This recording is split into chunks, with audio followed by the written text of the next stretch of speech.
Hey, howdy-ho, Lions fans. Welcome to the Detroit Lions podcast, episode 279. This is the official Detroit Lions podcast for Reddit. I am your dashing host, Chris, and with me is my good friend and oft-times, maybe you're just the new co-host, The Riz. How you doing, brother?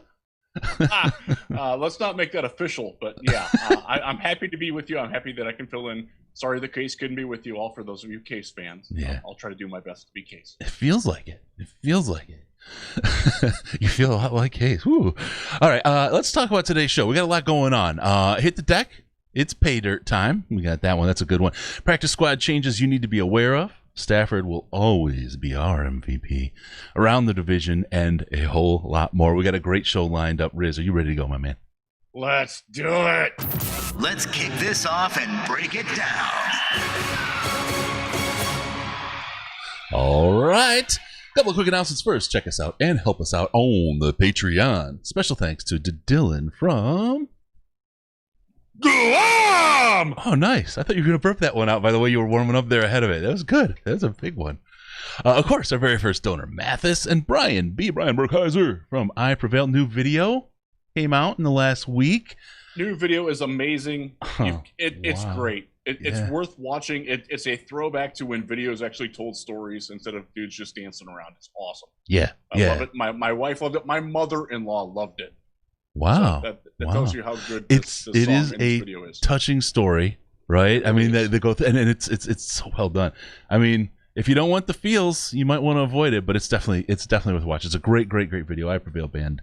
Check them out on the YouTube. We talk about these guys, but what are we doing, right? Why do we talk about it? Because they are all in the amazing Slack chat. They are all Patreon donors. They are part of the Patreon crew.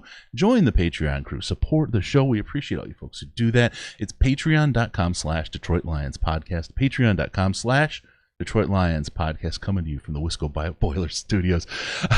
All right. The thing you get is you get access to the Slack, and that's the big deal. That's the best part of the thing. It's the most intelligent Lions chat on the internet. I am going to do a quote actually out of the chat later on in the broadcast because somebody just nailed the Taylor Decker situation, and I want to quote that word for word because he's got every bit on that. Cap it's hit true, the whole thing. Intelligent Lions discussion. Yeah, it's crazy. We've got all kinds of other chats in there now, college football, basketball, baseball, to keep things straight. Over 230 people in the chat hanging out, chatting with good stuff. So get in there. As little as $1 a month. Patreon.com/Detroit Lions podcast. You get that, and we get the money that helps us keep this show rolling. So thank you all for being Patreon donors. We really love you and appreciate it. Give us a like on Facebook, facebook.com/The Detroit Lions podcast. On Instagram, Detroit Lions podcast. And on the Twitter machine, get us a follow. That's where all the breaking news from us happens.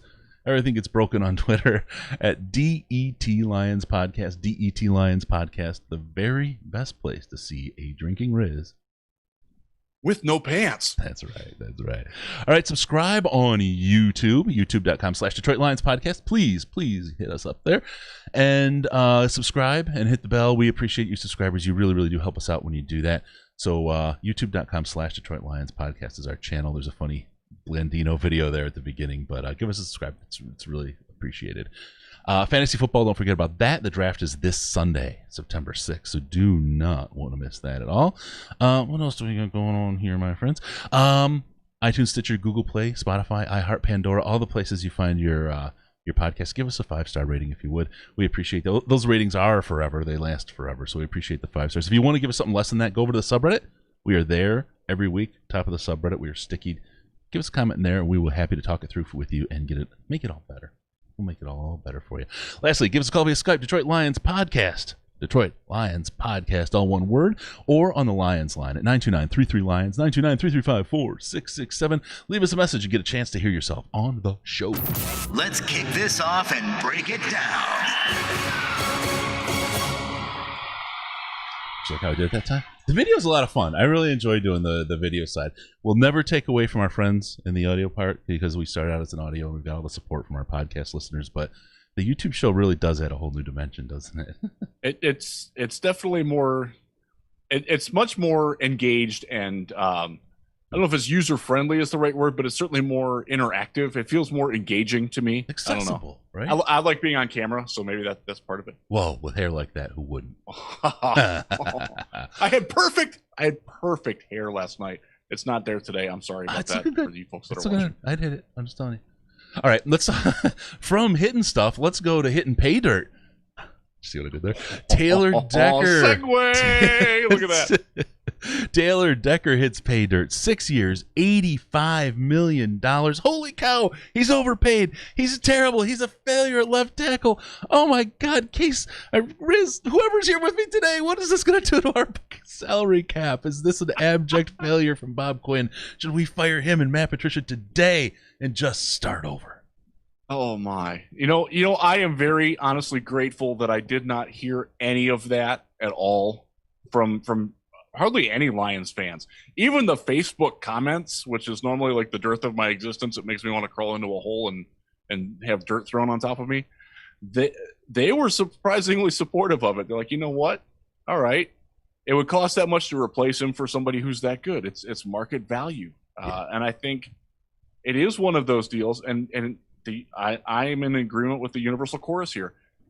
It's a fair market value for both sides. Both sides gained good things out of it for Decker. It doesn't raise the expectations too much. It's commensurate with the skill level that he's at. He is a top 8 to 12 offensive tackle, left tackle in the league. That's what he's being paid. He's a little bit above that now, but in 9 months, he will be 10th to 12th on the salary ladder, which is right where he belongs. Yeah, absolutely. The way it's structured, it freed up cap room for this year. There's an out after the 2022 season, which is very interesting to me because that's sort of staged where that could be the time when Stafford could also be going. And if they're looking to reshape things around or do the whole Jacksonville thing and just sell off everybody, that they could get out of it then and come out fairly clean. But they have locked up their starting left tackle, who's a good one. He's not a Pro Bowler, but he's in that next tier. Yep. He's better than Jeff Backus was for a long time in that sort of stable role. He's better than Riley Reif, who they let go to Minnesota, and Minnesota almost had a cut. We'll talk about that a little bit. Yep. It's a very good deal from all around. I don't see any real reason for anybody to complain, other than maybe you just really don't like Taylor Decker because he went to Ohio State and you're a Michigan fan. Ooh, and there are people that like that. And he's got that tattoo that you can't rub off, right? He's got a lot of tattoos. He's got the one Ohio State one, right? That always reminds me, oh, you can't like him too much. But sometimes kids make poor decisions. That's all. No, I want to hit Ash's take on this from the Slack chat, because this is one of the best takes I've seen somebody write down on the Decker piece. And Ash is such a smart cat and does a good job. He's part of the chat. Like I said, you can join patreon.com/Detroit Lions podcast. It's a great place to see this stuff. I'm not going to give it away all the time. This is like a unicorn. Little here. Bonus, little teaser. So let me get into Ash's thing here. Let's see how I can read today. I've got a little bit of caffeine flowing through my blood because I had a big ending to the day. You have to read it in Canadian because Ash is in fact Canadian. I'll try. Right. I don't want to take his culture away, but we'll see. Man, no, I can't. Man, seeing so much Decker hate everywhere. How was that? I added that. Dude has had a couple of bad days in his career. An above-average left tackle in the league is one of the hardest things to replace outside of a quarterback. Your options are spending a first-round pick for a 50-50 shot at getting what you already had a year or two ago, trading a high pick for someone's discipline problem, or free agency for a guy that'll be washed in a couple of seasons. This is a good deal at a fair price. The 6-year voidable leads me to believe there are an appropriate salary cap shenanigans within as well. Shenanigans is truly a Canadian theft from Ireland, but I'll take it. The only reason for it to be there is to defer the signing bonus cap hit into year 6. That's exactly right. But the CBA says it only defers over the first 5 years of the deal. So here's an example of the possible shenanigans. This is where it gets so great. $10 million signing bonus this year, $1 million salary, $3 million cap hit for savings of $7 million, but the player makes an additional $1 million over what he would have made. Next year, a salary of, say, $11 million, but if Decker's on the roster the third day of the league year, $10 million turns into a signing bonus for a new 5-year deal with identical terms to the rest of this deal. Total cap hit next year is $5 million, $2 from the original deal signing bonus, $2 from the new one, and $1 for the salary. Player makes $22 million in 2 years. Team takes a total cap hit of $8 million. Win. How freaking great was that breakdown? That's awesome. Yeah, and that is some cap shenanigans. That's some next level, creative accounting, fuzzy math. Yeah. For those of you who are a little older, I'm just telling you, everything I'm seeing from Quinn and we talk about Patricia. We talked about him last week about the ability to self-scout and improve and really truly read himself. Everything I'm seeing from both of these guys this year shows a heck of an upsurge in trajectory and them being able to do their job at an elite level. I mean, just across the board, what they're doing has impressed the crap out of me. They seem secure in what they're doing, don't they? Yeah. They seem like they're not caught. They're not taken aback by their team, and I think some of that is the fact that we've talked about. They got rid of the guys who weren't their quote unquote guys. They realized that Decker is one of them, and they're going out of their way to make it work. And make no mistake, Decker could have gotten more than that. Yeah, not a lot more, but he could have held out for more if he really wanted to. He wanted to be in Detroit. He made that very clear in his press conference the day after that he signed. So, he seems to be fully bought in. He wants to retire a Lion. That's awesome. Yeah, and they're well on their way to at least getting him through his functional years. When he's going to be done with this contract, I think he will be 31. Yep. That's and that's the point where you start reevaluating. Hey, do I really want to be paying this guy, $16 million a year? And do I want to be playing football at that point? Right? I mean, at that age, you're like, hey, maybe I made enough money and I'm good, right? That's a good point for both to reassess what their goals are at that point. I really like this, and I like what I'm seeing out of these guys, and I'm feeling a little bit like the cornerback. We talked about this early in Patricia's tenure here, that you've got a rookie head coach. He's never head coached before. He's coming in with a couple things that were a little messed up from previous administrations and so on, but the bottom line is his stuff's in place. You see a cornerback, even Jeff Okudah. What do you expect out of him in the first year? He may sit in the bench at the start of the season. That's what's out there right now. He may be sitting on the bench, even though he's your first pick of the draft this year. You typically expect a superstar league-breaking cornerback to emerge in the first year of their contract. It's the same thing with a rookie head coach. It takes time for them to fall into the role and feel it. We're in year 3 now, and I think we're starting to see Patricia get his legs under him in a way that is. Had we thrown him away after last year? I like, again, the opportunity cost would have been huge. Could you imagine going into this season with a new regime, with the holdover players that are here? So many of them are tailored specifically, especially on the defensive side of the ball, to exactly what Patricia wants. Yeah. That would have been horrifying, yeah. quite honestly, to try and install a new defense in this offseason. There are a couple of teams that are doing that, and they are going to fail miserably. I'll tell you that right now. Yep. If you're looking around the league, who has new defensive coordinators that are changing schemes from 4-3 to 3-4 or vice versa? They're gonna suck, folks. Yep. We got kind of the best trajectory out of the worst year possible. It's just something. I think that's a good way to put it. It's still not the best. We would all like things to be better, but man, they are maximizing what they can do. And as you know, I've been a little more skeptical than most people about what's going on with the team, about the total talent level, how it will compete, and everything. I'm really impressed with how well this team has come together as a team, and that goes back to what we saw last week with the easy for me to say, social justice that they came together with, where Decker was a key part of that. Mm-hmm. That's not something that would have happened in the past under Patricia, and we talked about that. Mm-hmm. And that I think that's a great angle with it, is that it shows that they're together. It shows that they are a team. This is not a collection of players who are thrown together, trying to get together and learn on the fly. And I see that around the league. I see that. Look at the New York Jets as an example. Look at the Jaguars, for God's sakes. There's a feeling that all these guys are in it together. They got one another's back and they care. And that has not been true in the Patricia era. That's why some guys are gone now. And this team feels like a real team. It's got to go to basketball, is because we're all watching basketball, apparently, because the ratings are through the roof. It's like the old Spurs teams with Tim Duncan and Manu Ginobili and Bob Orry. Everybody knew their role. Everybody knew their place. They all knew that they were collectively better than the sum of their parts, because they bought into what their coaches were telling them, and they bought into one another in that belief. I don't know if that's going to happen for the Lions, but I'll say this: they're a lot closer to that happening than they have been in a very long time, probably as long as I can remember being around the team. So I will tell you what I see. It's fun. I see a group of men growing up together.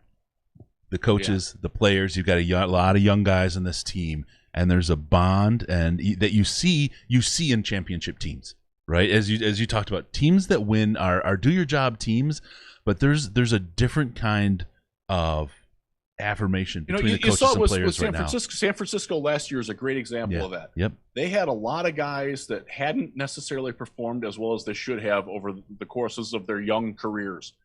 And then it all clicked together at the same time for them. And look at what happened. They darn near won that thing. Sean McVay before that, right? I mean, the team clicked around him, a young coach, right? Coming up and doing that. And I think they were kind of short-term games. Short-term kind of situations, right? Both of them. I mean, we'll see how San Francisco does this year, but it's not going to be. Would you, as a Lions fan, take a one-year spike to a Super Bowl? Oh, I think they would. I think I would. But I would. But I don't think even that's if they what we lose, built. I'm all for it, man. I don't think that's what we built, and Sign that's what I think these first couple years were about. Not building a one-year wonder, building a team and a system. So now you watch these guys grow up together. And all of a sudden, the coach has the respect of an established coach, say 4 or 5 years in, as they start to threaten the Super Bowl, or maybe have that one-year spike in there, right? But then, as you bring new guys in, that respect is there for that coach already. He's built it. There's a relationship with the team that's there. That's the kind of thing that carries on teams over a long period of success. And that's what I see being built, or that could be built out of this right now. Could it be the one-year spike? Absolutely. Could it be long-term?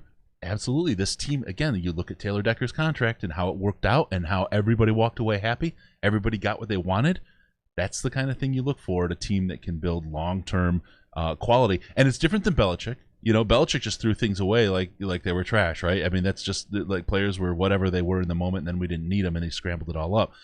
I don't get a sense that that's quite how this team works. They're not gonna hold on to guys forever. That's not the way Patricia is, and we've seen that now. And he was that guy the first year, and he realized that wasn't working, to his credit. And we certainly saw it down in Mobile, the way he was interacting with the Lions players who were there, the other coaches, but specifically the young players that were there. he enjoys being around them. He made it clear that there were some of the guys that he really, really liked, and it was obvious. Yep. And the players felt that. That didn't happen his first year in Detroit. That is a very conscious change on his part to be more of who Matt Patricia is instead of who he thought he needed to be. And that's, being yourself, man. You can go a long way with that. Yeah. Oh yeah. As long as you're not a jerk. Yeah. Look at the individuals like, the sort of like Sean Payton has always done his own thing. He's from that descendant tree too. Yep. He's always been able to be who Sean Payton wanted to be. He never hid that. Pete Carroll is like that. The players love Pete Carroll because he's intensely competitive, and he's a little bit crazy, and they like that. He doesn't hide it. He's not trying to hide behind this veneer or anything. He is who he is. And I think we're seeing that with Patricia now. That's comfort in himself. It's comfort in knowing that the people around him are people who will accept that too. And that goes in hand with why we have Quinn Tricia, why they're so intricately tied together, because Quinn understands that too, that it's important. And I just really hope it works, because I do like what I'm seeing from the coach and the general manager, and the cohesion and the kumbaya, and we're all going to dance around the campfire and sing victory songs and stuff like that. I want that. Yep. We'll see we'll talk about the players still have to come through. Yeah, they do. But we'll talk about some of their fire here in a little bit as well. I want to really quick out of the chat. Mahir Magani, he's great dude, longtime friend of the show. He in one of his comments, he says, I have a feeling that Marvin Jones may be traded midseason. If they're not going to draft him, or if they're not going to sign him, they could probably get some decent draft value. I'm going to come up with an opinion, and you can tell me that I'm nuts here, Riz. I don't think they will, for two reasons. One, as good as they are in a lot of points at wide receiver, they're not Marvin Jones good, and they need him this year 100%. I would be more of a believer that Kenny Golladay got traded than Marvin Jones this year. I know people love Golladay. I love him too. He's a great player.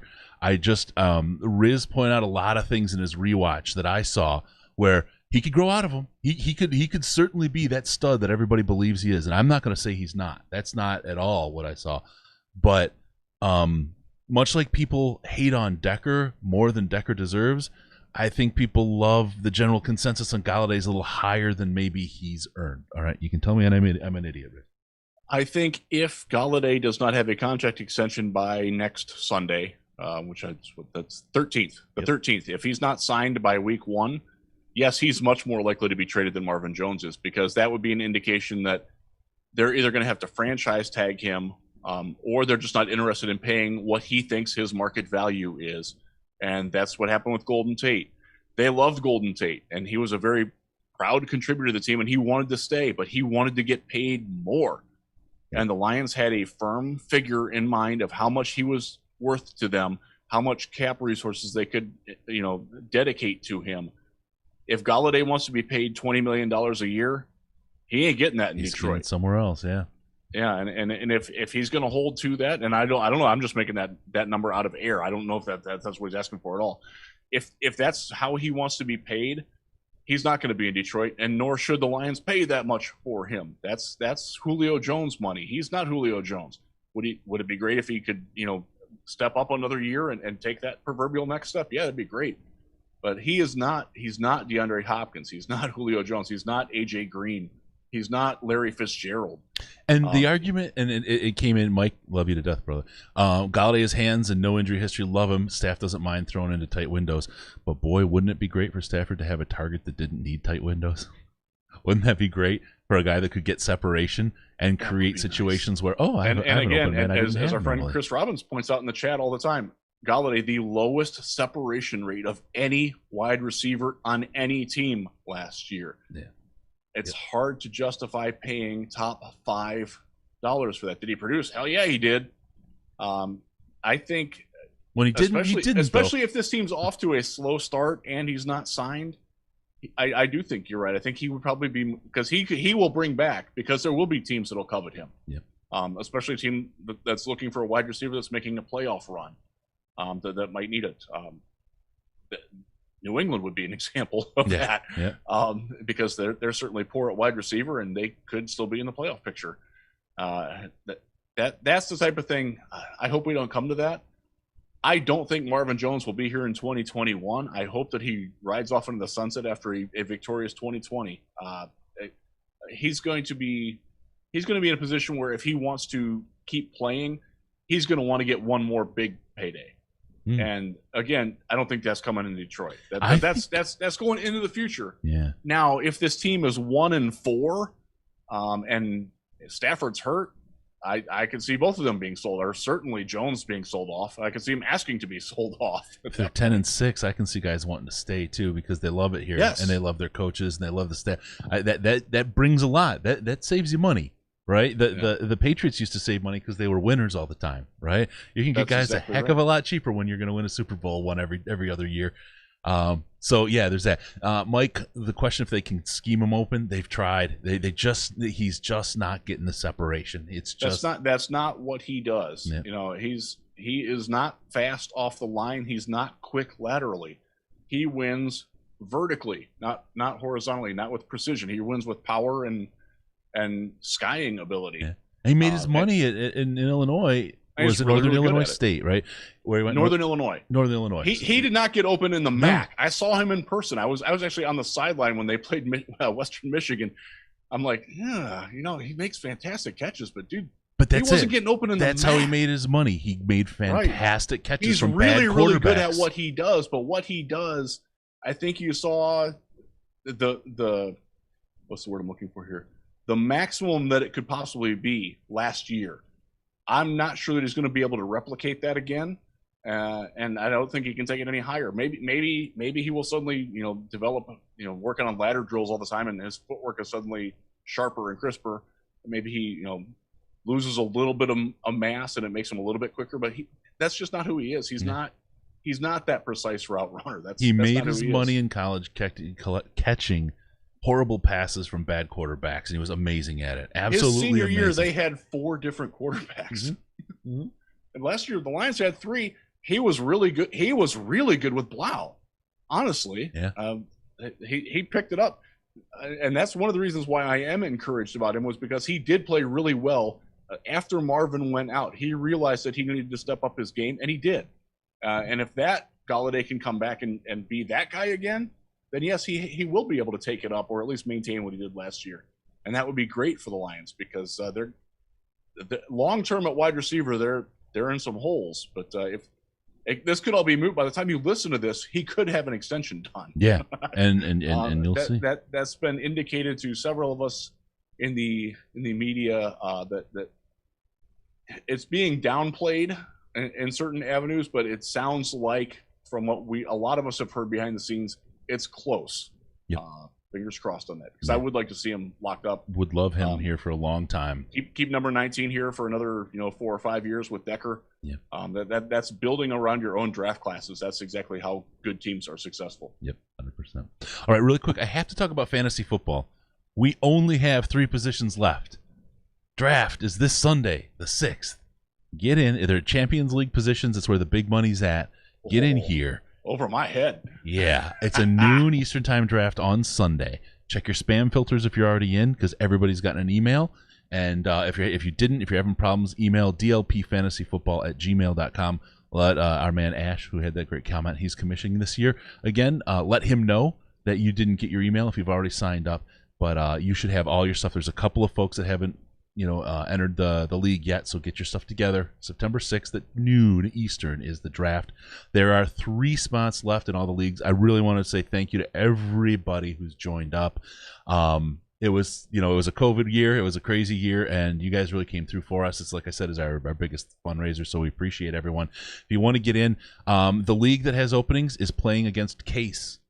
You will be playing against Case. So it's a fun league to get in. He's fun to give a hard time to.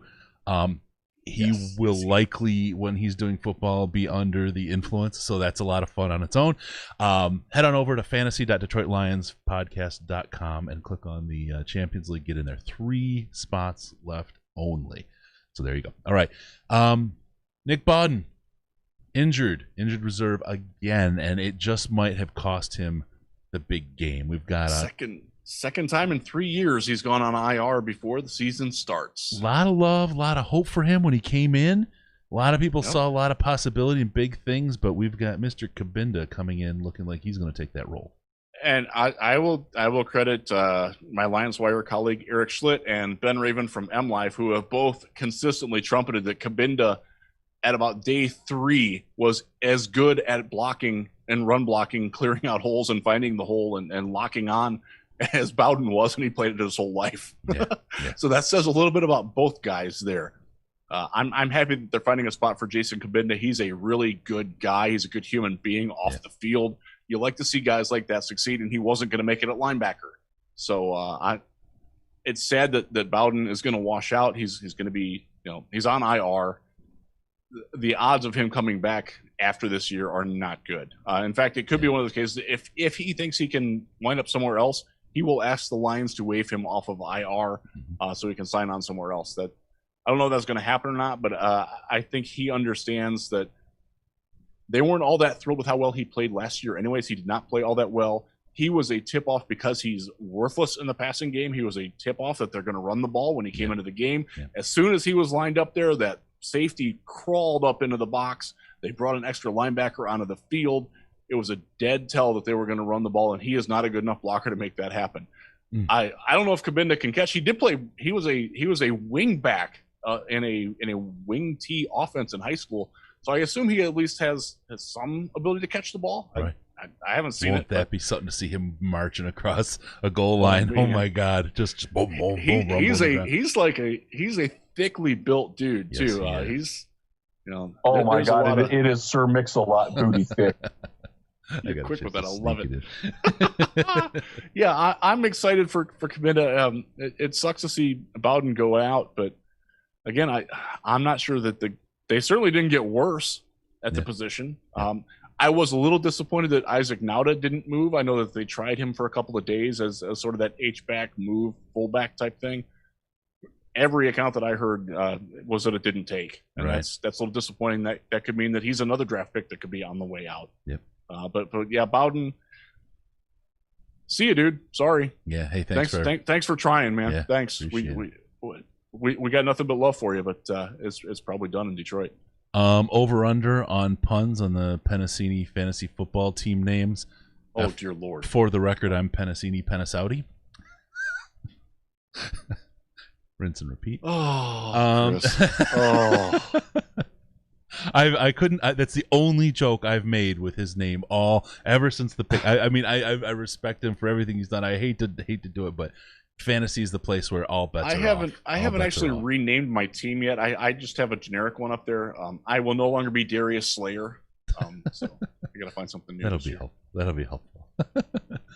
All right, let's see. Let's kick on to let's talk about some of the potential surprise cuts coming up here, as we have cut downs coming very, very, very shortly. Saturday at 4:00. They have to be down to 53 people. Yes, they're at 77, 78 right now. And the quote from Coach Patricia today was, "I hate it. I absolutely hate it." Something like that.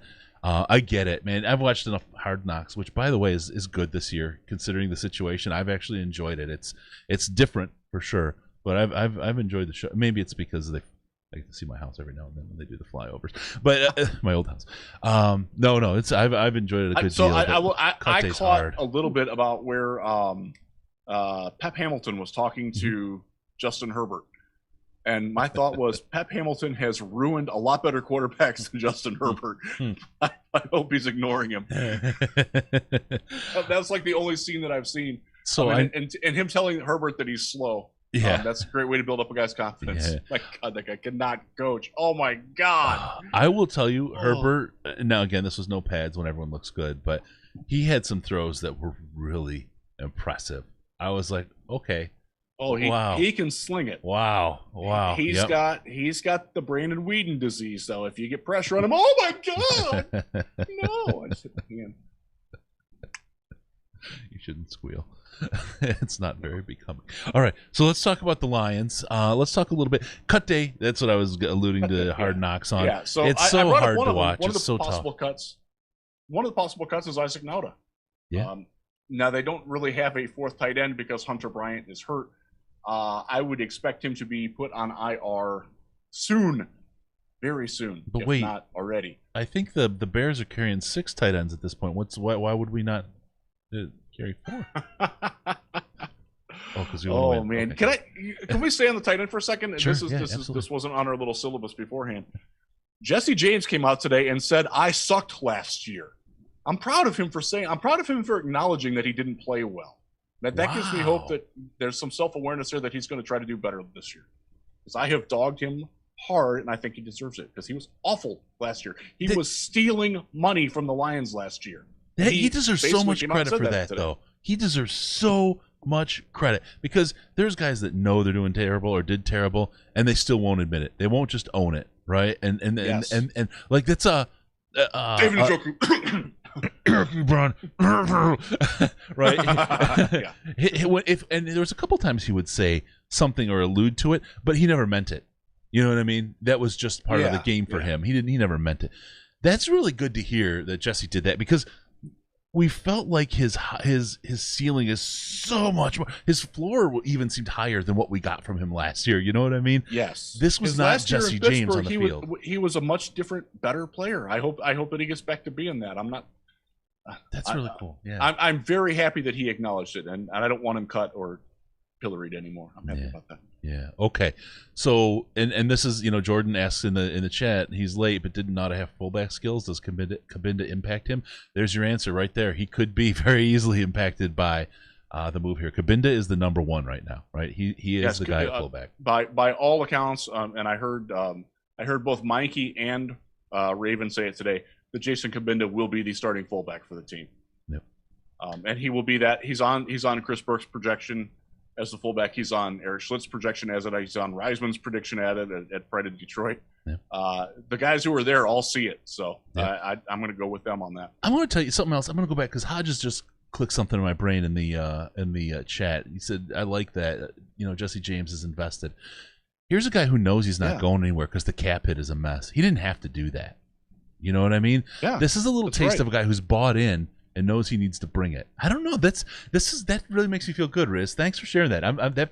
It made me feel good when I read it, and at first I'm like, because I can tend to be a little snarky. I'm like, well, don't know shit, dude. You were, but the self-awareness that he was able to come out and say that, and he didn't need to. I like it. Yeah, he didn't. He didn't. He wasn't being led down that road by the question. Mm-hmm. So I'm pleased, and I'm a little more optimistic about the tight end position. They still, there's only 2 of them.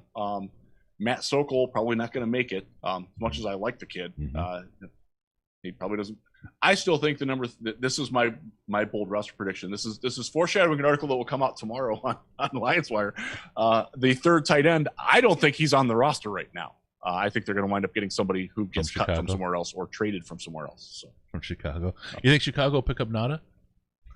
Sorry. Probably. Their tight end situation is just laughable, right? It's just they don't have any tight ends that are good either. No, they got 6 of them on the roster, though.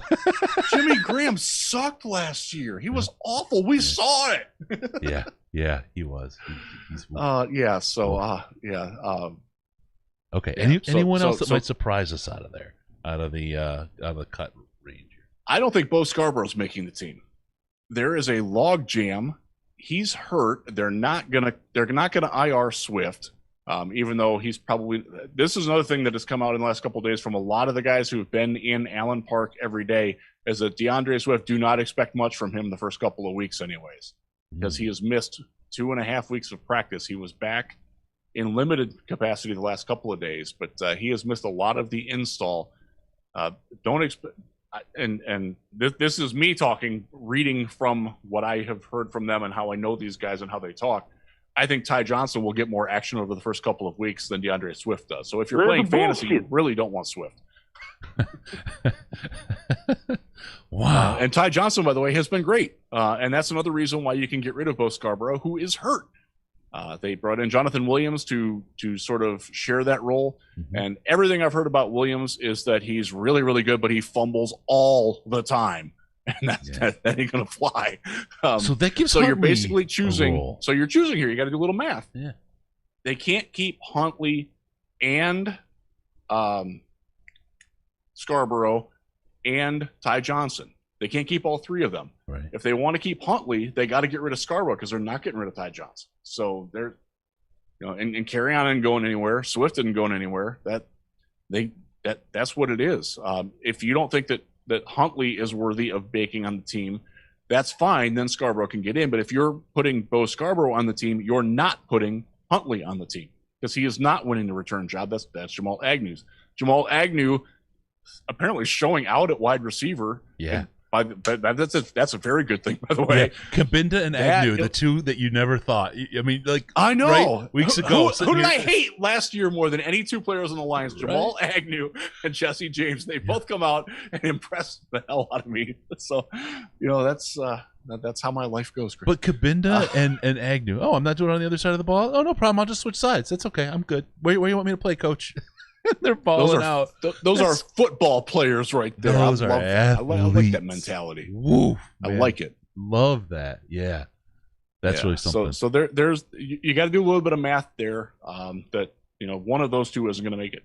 I'll save you some math on the Huntley thing. I picked him in the Dynasty League as a long-term player, someone I'm sitting on my bench for a long time. That's where you need it. That's your long play. Yeah, absolutely. He'll see some field time this year. He'll see a little bit this year. If he sees too much, something's really gone south for the team. But he's going to see a little bit of a little bit of time, and I think he's a guy that in the next year or two you're going to see a lot of come out of it. I hope so, right? Because his tape is from New Mexico State, right? New Mexico State is outrageous. It's outrageous. This guy is crazy good. One of the national draft guys compared him to Tariq Cohen. If we're going to say on Bears for a second, yeah. If we get that out of was it 5th round pick? Yep. Hell yeah, man. Yep. I'm down. I'm all the way down. Downtown. Yeah. All right. So there you go. We got that going on. Any others that you want to hit on? I don't think that both Mike Ford and D. Virgin make the team. And actually, Schlitt had them both out. Yep. I think one of them makes it because they are the two of the three best special teams players on the team. D. Virgin never should be on the field on defense, though, so I think that might have wiped him out. Ford, at least, you see something. He's fast as hell. He tries hard. He has some awareness. He plays really well against Chicago, so if it's just twice a year you put him in, he'll pick off Mitch a couple times. We're good. One of them won't make it, so that's change. And again, that's Oruwariye moving up the depth chart. That's Trufant coming in. That's Coleman being secure. That's Okudah coming in. You're looking at your 6th cornerback there, 5th or 6th. Then so one of them will be out. Linebacker. Earlier in Can I stay with corner really quick? Yeah, go ahead. Oruwariye making his way up the depth chart makes me feel so darn good. This is a guy, I'm telling you, last year I told you, he's a kid that I think has a lot in the tank and can really ball out, and he's grown. He has grown, and the coach gave him a huge vote of confidence this year, and that's when the whole talk about Okudah possibly sitting the first couple of games out and Oruwariye being on the field, right? It's like, yes, this is, for him to be ready ahead of Jeff Okudah is just huge news, right? Huge, and that is not bad news for Okudah. It means that they don't have to throw him in. And we all remember Darius Slay as a rookie. Yep. It was awful. And Darius, to his credit, has admitted that it was not a good year. He just needed to chill a little, to put it in his words. Yeah, got benched by Schwartz, right? I mean, that's the thing I'll never ever forget. And he deserved to be benched. He was terrible. Oh yeah. I remember he gave up a touch. He blew a coverage in the Arizona game, and DeAndre Levy went over and shoved him like, dude, what are you doing? Yeah. And that was when Levy was actually still good before the sloth bit him. Right. And, that's next thing you know, Slay's pushing him around. Yeah. No, it's great. And the other thing about that kind of depth at cornerback, to have those kind of players is really huge, because those guys get dinged up. We see it year after year after year. They're super, super athletic. And you're looking at a guy in every Desmond Trufant ounce of that athleticism, right? And they get hurt. They get hurt. And to be able to put a guy in there that doesn't have to play dinged up while the other guy heals is just it's a treasure. It's a treasure. It's so nice to have 3 guys who can play outside corner for you.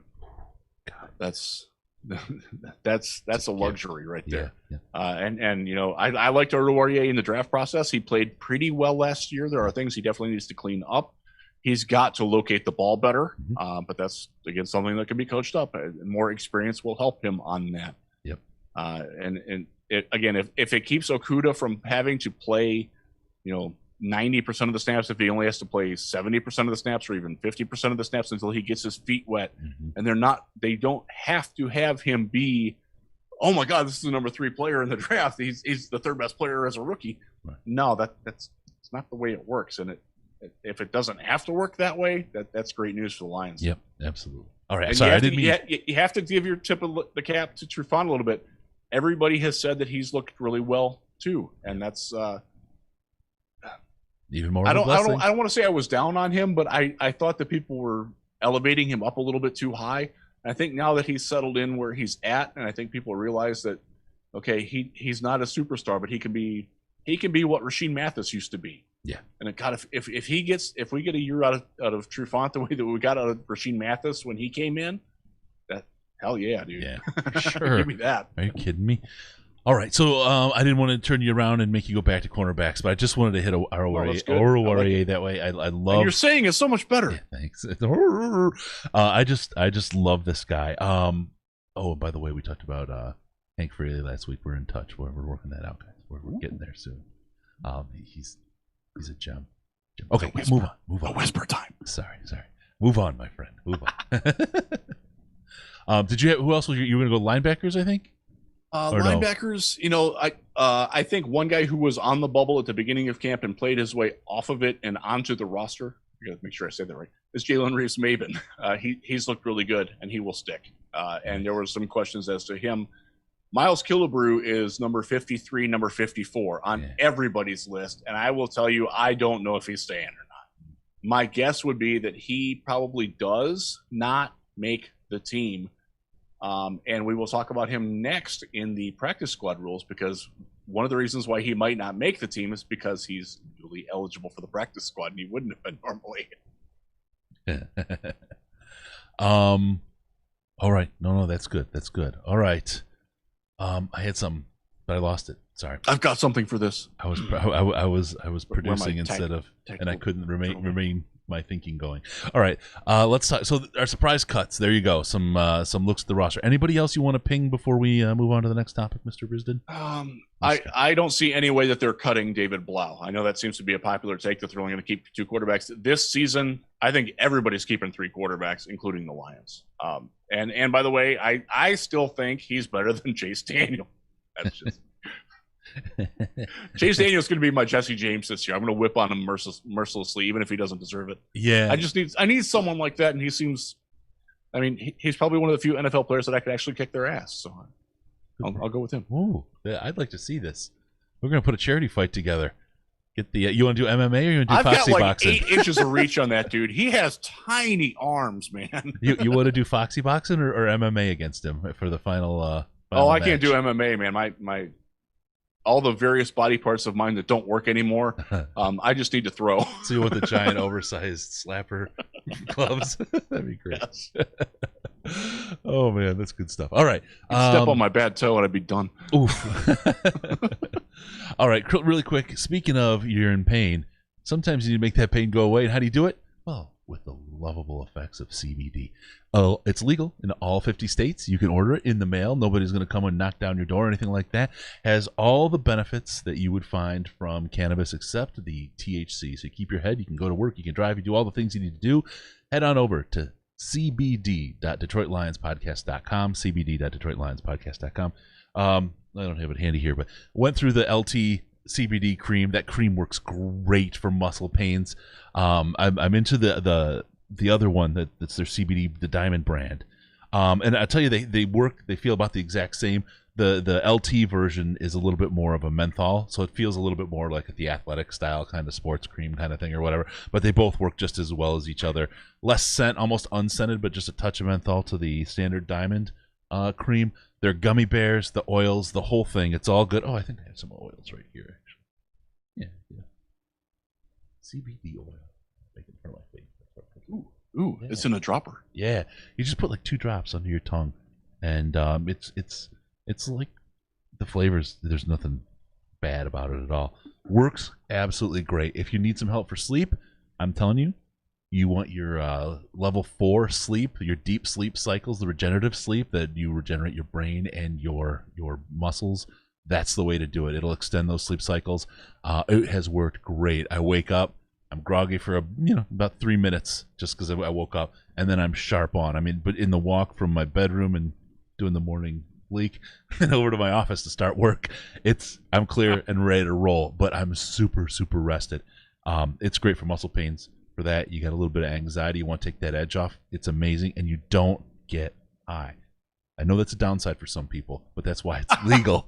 That's why it's legal. It really the person is. In this chair would be a little upset about that. It's really something. I am surprised. I'm new in the last couple months to the world of CBD, so you guys check it out. I promise you will be surprised and become a subscriber, if you will, for that stuff. CBD.DetroitLionsPodcast.com. They got a Labor Day sale going right now, 60% off through the weekend. That's a great deal. And they give us a kickback, just so you know. Whatever you pay, they give us a kickback and help support the show that way. So, but we've talked about it. We don't do commercials or these things, these little ads for anything we don't believe in or use ourselves, and wouldn't be just shilling crap out here. So check it out, cbd.detroitlionspodcast.com. If you're looking for that, it's all natural. There's no chemicals, and you can get it legally in all 50 states. I'm not sure about overseas. Sorry. All right, let's talk about the practice squad. We talked about some of the potential cuts, but let's talk about how the practice squad has changed, Mr. Risden. It has. Let me pull up my article that I wrote. Some guy, yeah, and this guy, I somehow have him tagged on the internet. It's Haif Ryston, and it just says blithering idiot next to his name. So I don't know what the deal is. This guy tries to write stuff all the time, but oh wait. No, scroll down so far. I shouldn't have read that out loud. Standard joke every time. Yeah, so Jeff wrote this. It's a great piece and will help you understand. There's a number of changes on the practice squad this year, so I wanted to bounce through these really quick. First, we'll start off. You can carry up to 16 players in the practice squad now. Riz, really? Yes. Did you make that up, or is this real? That's real. I even footnoted my source, and Chris Robbins will appreciate that very much. There's the joke for the Slack. There's a teaching moment, you mean. Love you, Chris. Yes, they are. You can now have 16. It used to be 10. They were going to bump it up to 12, but they're like, no, this COVID thing,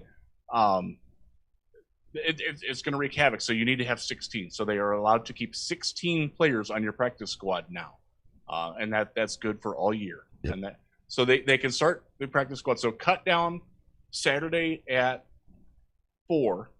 There's waiver claims for the next day. You can start adding players to your practice squad on Sunday after 4 or Monday after 9, depending on when the claims are processed. And I don't remember which one of those it is.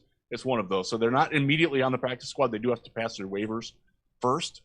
But you can keep 16 guys this year, which is great. Yeah. So you got both the 16 guys, and you're going with the claiming players comes with the cost about the COVID testing that they have to pass through, and the time it takes to get them on the scene on the team. So it puts a little bit of a damper on the claims process. Eh? Yeah. So so part of it is that they can protect 4 players, but every player is still subjected to waivers at the beginning of the week. If you're on the practice squad for game day, you are instantly eligible. You can be claimed, or you can be signed to the active roster of another team during that waiver claim period. But if they do that, that doesn't start until Monday. That means they won't get accepted until Wednesday. So they won't be able to practice until Thursday, most likely, because it's 4 o'clock on Wednesday is when that business gets done. Mm-hmm. So you're getting 1 day of practice out of them. Now, if you're looking for a long-term poach, that's probably okay. But if you're like, oh my God, we're playing the Packers next week, let's sign one of the guys off their practice squad and get information from them. You're going to get a day out of it. If your coaches aren't good enough to figure out off film what's going on, you probably aren't a very good football team. I kind of like that. I like that, right? I mean, you're just pointing your finger right at that, and you're giving them limited time to grill these guys, and you're not playing games with their careers along the way. You know what I mean? Right. I can tell you, agents hate when teams do that. Yeah. They're going to sign my guy for a day, and then I got to go through and find him another team next week. That's BS, man. Yep. I know several agents who have said that they would rather have their client just stay on the practice squad, and they will turn down. I've heard of people who have turned down contracts because of that. Yeah. Like No, don't treat me like that. I'm not a number. I'm a free man. Yeah, there you go. Okay, so with that, you touched on 2 practice squad eligible members. Let me start over. I'll try it in English this time. 2 practice squad players are eligible to be active on game day. So let's talk about what does that mean? I mean, do you have to designate 2? Do you get to pick your 2? Or are they? How does this work? You get to pick your 2. So you're going to have the game day rosters were normally 46. That's why there was 7 inactives. Now it's 55 players on your roster and 48. So if you have, like, the Lions were a great example of this last year. Everybody on their inactive list was hurt, so there wasn't really a choice. Now you can bring up a couple of practice squad guys, and they can get into that, and you can have guys who are hurt not on your active roster, not playing. Mike Daniels did that once last year. I think Mike Ford actually did that once last year too, where he was on the active roster because they had so many other people who were hurt and inactive that they just didn't have a place to put him, and they didn't want to IR him. So they will be able to do that. One of those guys is an extra offensive lineman. So that impacts your roster construct. You'd only need to keep 8 on your active roster because you can bring up a 9th if you would happen to need one. Or 7 and 8, as some people have suggested. I don't think that's what the Lions are going to do, but we'll see. So that's definitely new. That is not something that was there in the past. Again, this is COVID related, but this one's going to stick. That everybody I've heard, and Gil Brandt actually talked about it on Sirius XM radio the other night.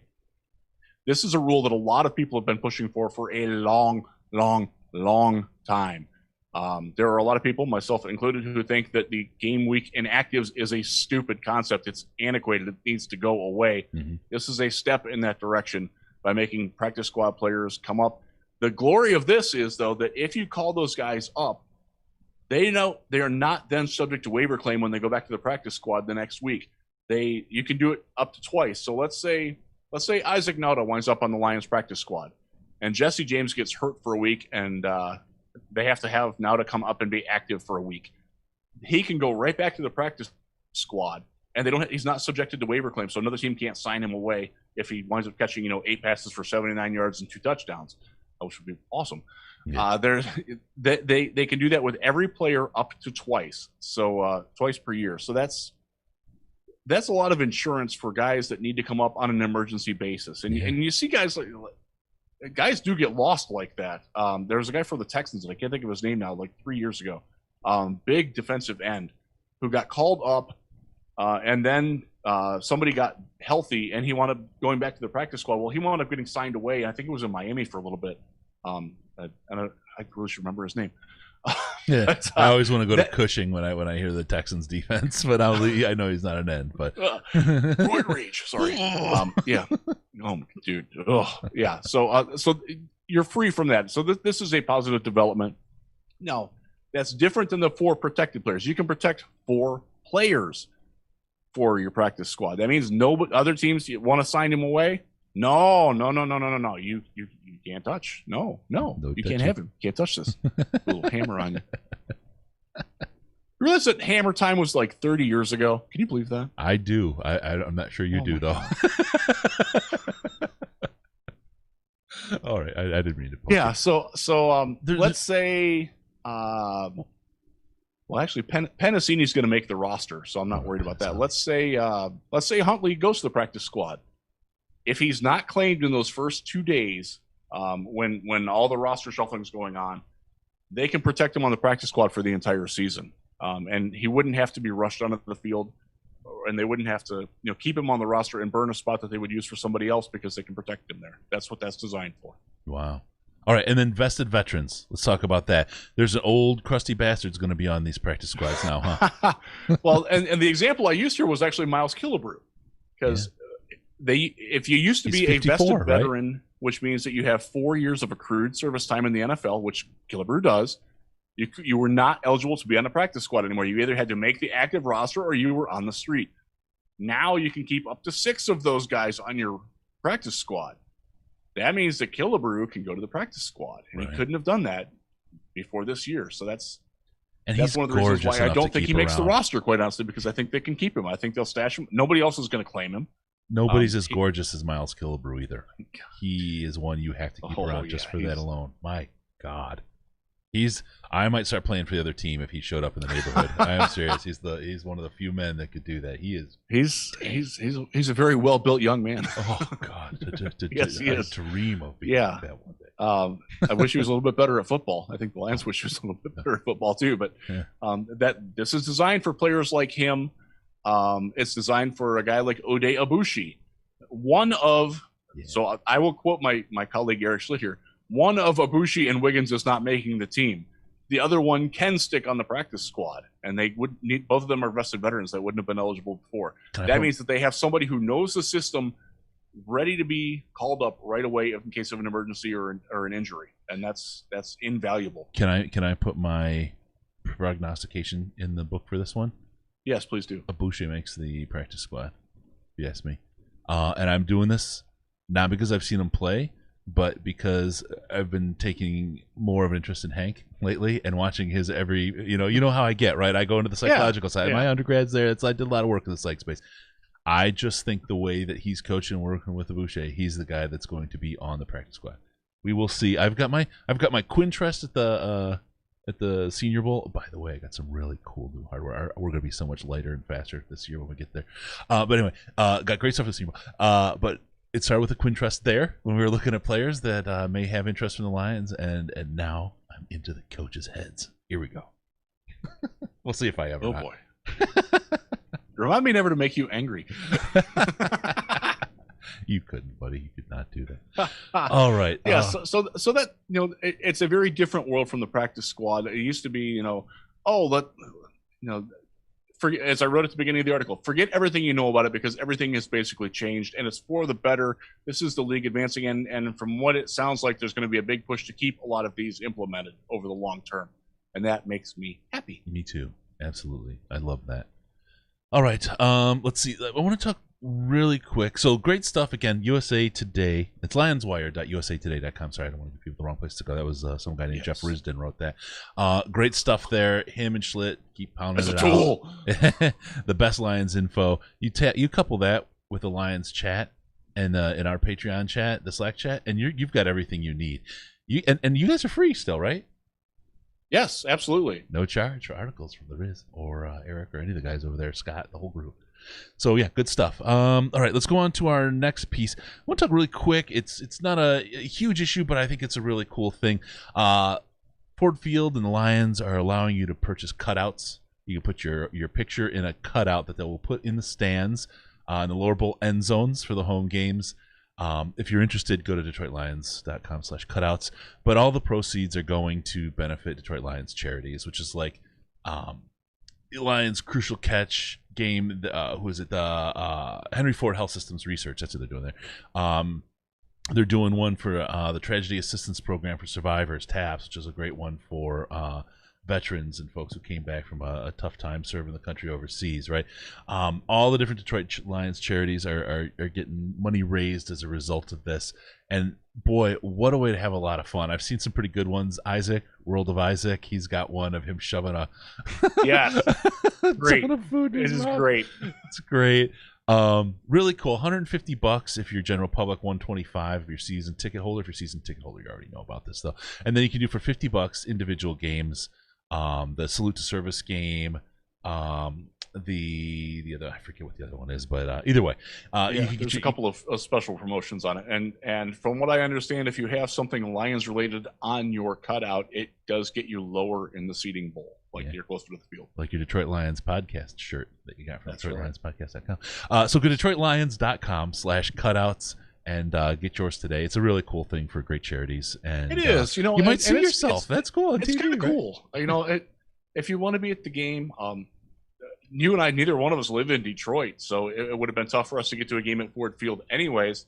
The fact that we can represent there from afar, I think it's kind of cool, honestly. Yeah. And you can't pick your seat is the only thing. They're going to do the seat for you. Right. But they will assign you your seats.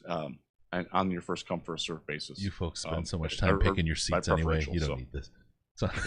It's cool. It goes to charity. You can probably write that off on your taxes. I don't know. I'm not a tax attorney. It looks like you can. Your taxes, but it seems like a good thing. Yeah. And by the way, for people that are concerned that the Lions organization would use the money for things that the players might not want, the Lions players have a great deal of input in what goes into the Lions charities and which charities that the team honors and services. So don't worry about that either. Yep, absolutely. All right. From there, we want to talk really quick about Fanatics. You want to get your Lions gear for your cutout?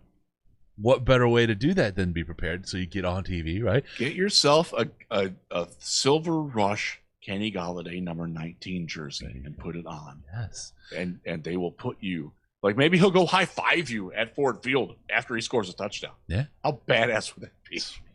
These guys run the Detroit Lions store at Ford Field. They run the online store for the NFL, the Lions, almost all the teams, if not all the teams now.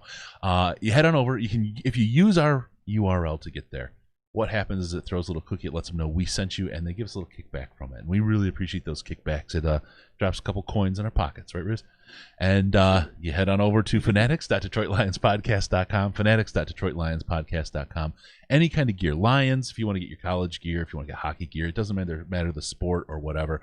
Get yourself a new Avs jersey, man. They're kicking ass. Well, I'm still not over the Avs of the 90s, so don't even start with that. But fanatics.detroitlionspodcast.com is the way to get there. You'll go right to the site, no funny stuff, and it just sets a cookie so they know we sent you. Really appreciate all you folks who do that, and it's the official real deal gear, high quality stuff. So fanatics.detroitlionspodcast.com. All right, I want to talk about Matthew Stafford. We had a great article from Chris Robbins, by the way, on the DetroitLionsPodcast.com site today about the Lions quarterbacks, particularly Matthew Stafford, talking about what to look for this year, what to see from him. And a little bit of it stems from this. Matthew Stafford on Good Morning Football tells Nate Burleson, I'm just going to cut it down to its shortest sentence, he's going to be the MVP, period. Matthew Stafford is going to be the MVP. Now, look, every player feels high on themselves. I don't see a lot of this kind of ball walk talk from Matthew Stafford, though. Right? No. And I feel like there's a couple things. One, he's got something to prove. Two, he's angry about last year. And three, I think there's a little bit of he's buying into this team and the coaches and everything else like these other guys. And it's all coming to the top. The cream is rising to the top on this one. I love this Matthew Stafford. We've always said Mad Stafford is the best Stafford, right? But this one, I love it. He's like, I'm not trying. I am going to be the MVP. The whole dagger time that's come up, about, closing out games and everything. I like it, man. Like you said, they are all focused on the same thing. They are walking in line, and Stafford is leading that line, and he's comfortable being in front of this team. I don't think he's ever been as comfortable with a team around him as he is with this group right now. Yep.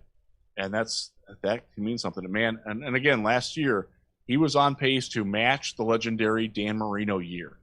Keep that in mind. And you're a that big fan year of gets Marino. Talked about all the time. It gets thrown at me when I yell at Chris Spooner at a bar while we're eating cheeseburgers with glazed donuts for buns.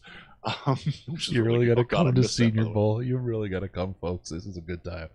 I will tell it because we've got new people all the time. The way you went off on little Chris. He's a Miami fan. He does coverage. He was at Senior Bowl. He's there every year. He's the greatest. Chris writes for PFN. Yeah. He's a really good dude. He does a lot of really good draft work too. Yeah, greatest guy out there. And Riz, I don't know if it was a combination of the donut hitting him and the beer at the same time, but Dan Marino came up and Chris was like, yeah, he's a really great quarterback. I think he's he couldn't even get best out, and Riz was leaning over the table. That is instant set off for me. If you ever want to get me riled up, get me in, and I actually did this on the air on 96.1 in Grand Rapids one time. Somebody called in and asked why I was so high on Kurt Warner, and I said because he's better than Dan Marino. He doesn't get credit for it. Damn it!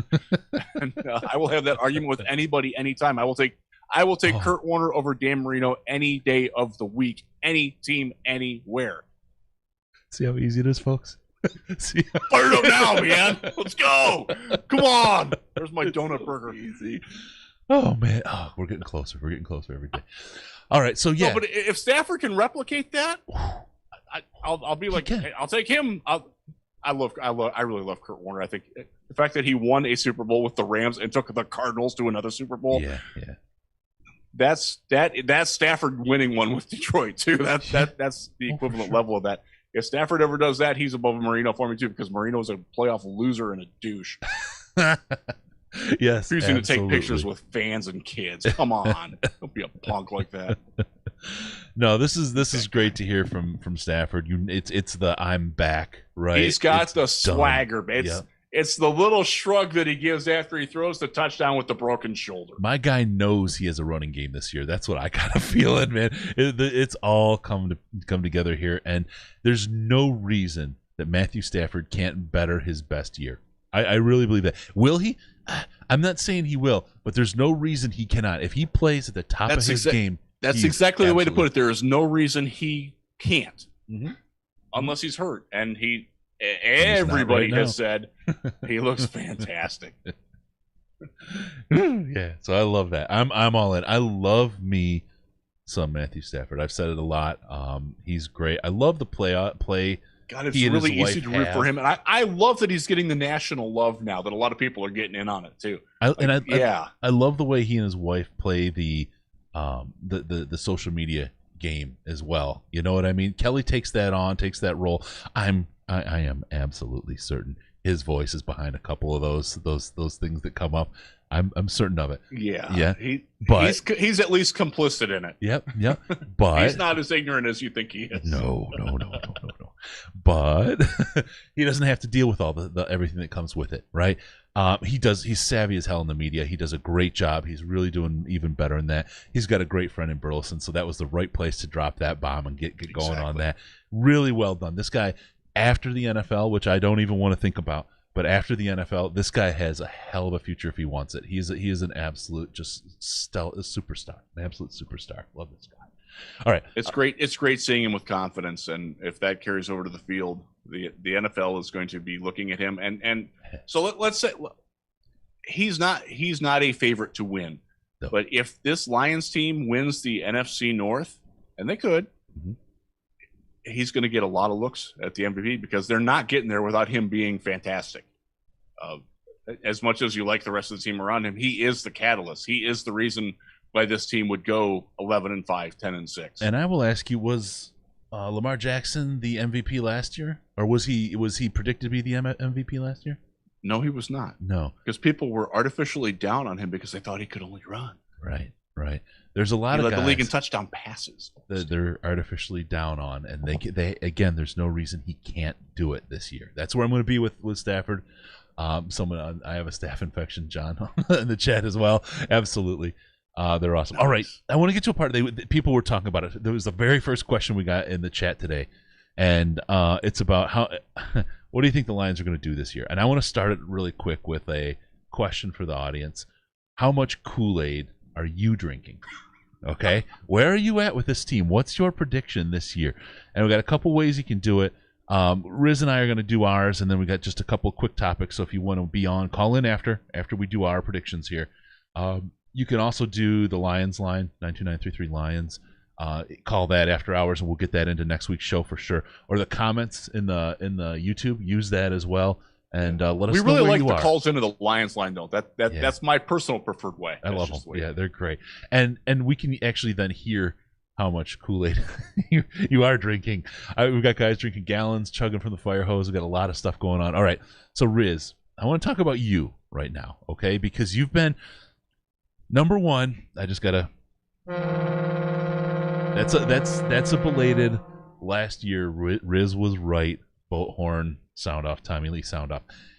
He said actually 5 wins last year, and I had 5-11. Yes, and people excoriated you. And I know I actually had somebody email me telling me that he hopes my kids died in a school bus accident because I picked the Lions to go 5-11. Oh my God. I still have that email. I really do too. Now, you got excoriated. I know you were shook. It wasn't just that email. You were a little bit shook over the reaction you got the following week or two. Right? I went on the radio the day after that went out, and I was in the co-host chair, and there was a steady stream of callers that were pushing the FCC boundaries and what they could say to me. Let me give you an example. I got a recording from last year right here. What he heard. Get what you fucking deserve. There you go. Joker showed up. Called. Was not happy. No, this was no good. Nobody liked it. And then we got the Riz was right. And he deserves the credit for being right. He sometimes tells us a story we don't want to hear. Earlier in this offseason, Jeff Risden repeated that number as a prediction for this team last year. If you'll remember, those who've been sticking with us through the whole offseason. And a lot of hearts just broke right there on the spot. Now, I'm close to Jeff Risden. I can call him a friend. We know that guy. We occasionally exchange chats and so on. I'm sitting here thinking and seeing him maybe turn a corner, and he's gone higher in some of his predictions that I've seen that he's actually written down. So I want to hear, Riz. You seem to have evolved a little, maybe not much, maybe a lot, maybe less than we thought. Where are you? Where do you see this team? How much Kool-Aid? How blue are your eyes, my friend? Well, my eyes are naturally blue. Right. The YouTube people got that anyways. Is it the blue eyes or the brown eye we're seeing today?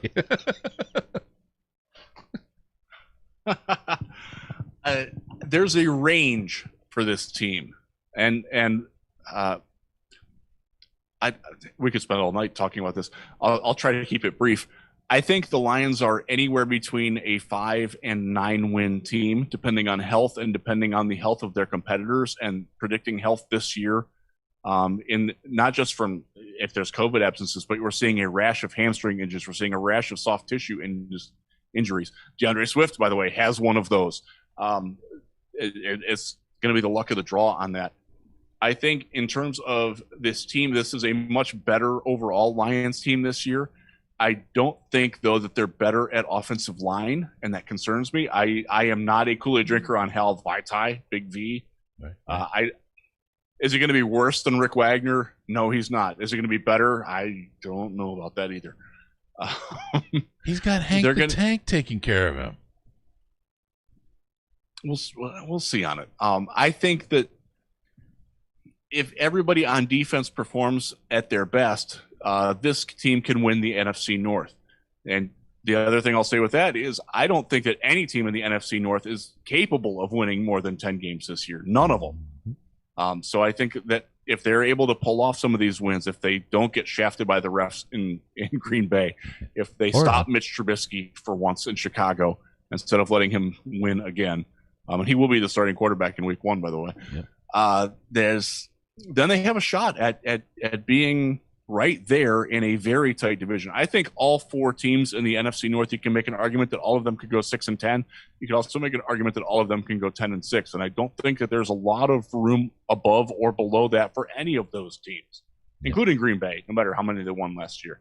Yep. And that gives the Lions a chance, if they're healthy, if Stafford is who he was last year, they should be competing for the division title. Will they? I still have reservations about the coverage sack being the prevailing philosophy of rushing the passer. That has not changed, even with Unlin coming in. They made that very clear by the personnel choices that they've made. I don't think you can win a lot with that. I think there's a finite ceiling to how much that can carry you to do.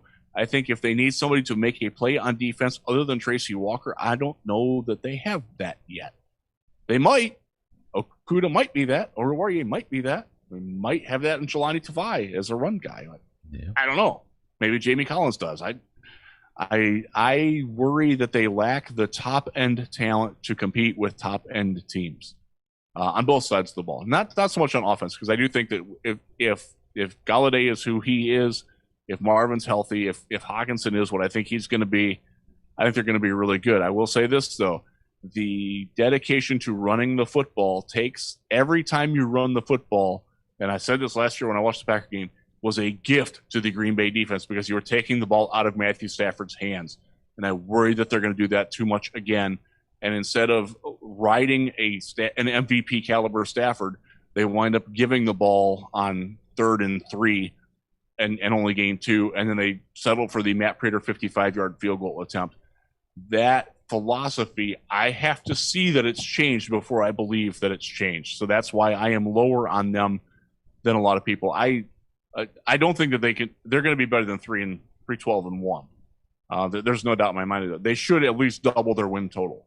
That should be considered very good progress in this offseason. But at the same time, I do worry that they don't have the top end talent on defense yet.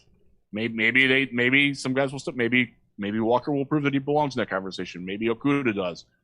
Maybe Jamie Collins is everything we need. Maybe Danny Shelton is snacks from the end of 2018. If all that happens, this team's winning the division. Yeah. But I Let me ask you that first. What's I'm the over? I'm skeptical on that. What's the over/under on wins that makes you the most uncomfortable if you had to bet your house, where you couldn't choose either way? I would not.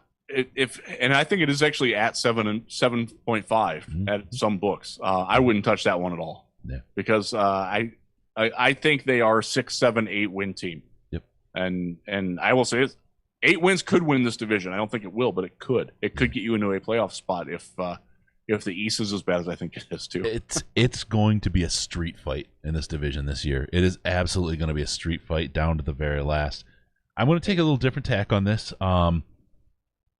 I know real gamblers wouldn't like it, but I'm one that's looking at trends and regressions to the mean and so on. I think that you're going to see a regression out of Minnesota this year.